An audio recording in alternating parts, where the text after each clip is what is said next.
цахилгаан эрчим хүч. Хүн төрөлхтөн байгаль дэлхийтэйгээ нэгт шүтэлцээтэй амьдарч ирсэн билээ.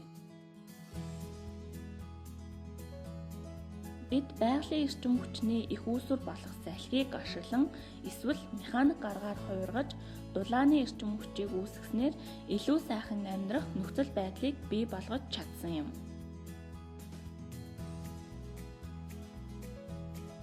Харин бид өнөө хүртэл байгалийн эрчим хүчний түүхий эдийг ашигласаар байгаа боловч үүнийгээ хоёр дахь эрчим хүч болгон хувиргаж байгаа нь нэг гайхалтай амжилт билээ.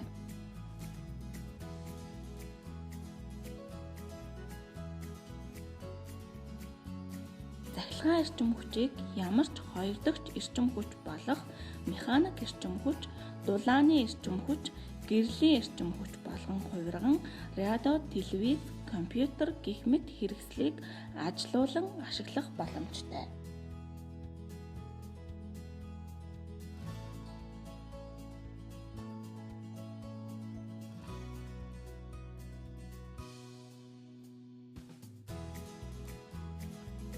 Харин бид хэрхэн гайхалтай хоёр дахь эрчим хүчийг бүтээсэн бэ?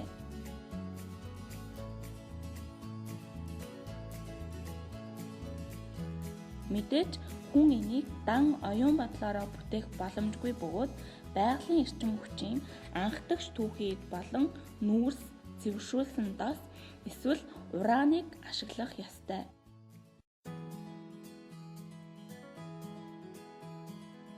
Гэхдээ эдгээрийг зөв аргаар хэрхэн ашиглах вэ?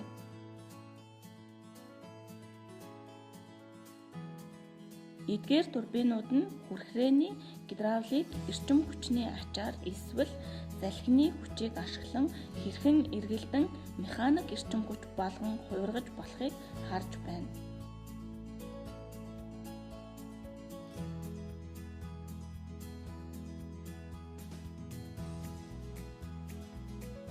Бид усыг халаахын тулд эхлээд шатаадаг. Хоёрдугаарт ус нь уур болж, гуравдугаарт энэ уур нь турбинаар дамждаг.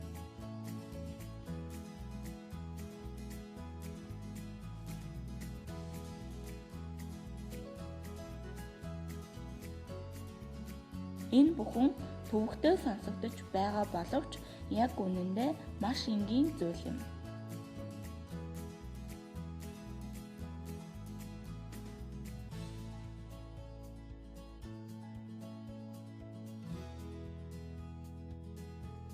Турбинууд нь соронзон ротор ашиглан өндөр хурдтайгаар эргэлдэж байгаа юм.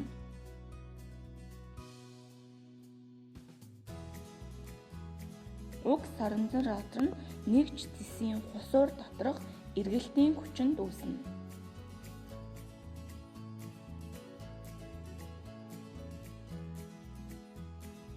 Цахилгаан эрчим хүч нь эхлээд өндөр хүчтлийн кабелаар дамжин цаашид айл бүрт жижиг кабелаар дамждаг.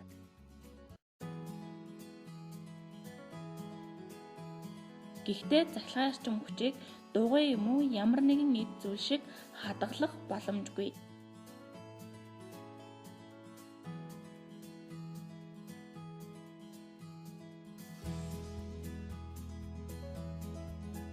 Дугуйг жийхэ болбол зогсдогтой адил гэрлээ унтраахад эрчим хүчний гүйдэл мөн адил зогсно.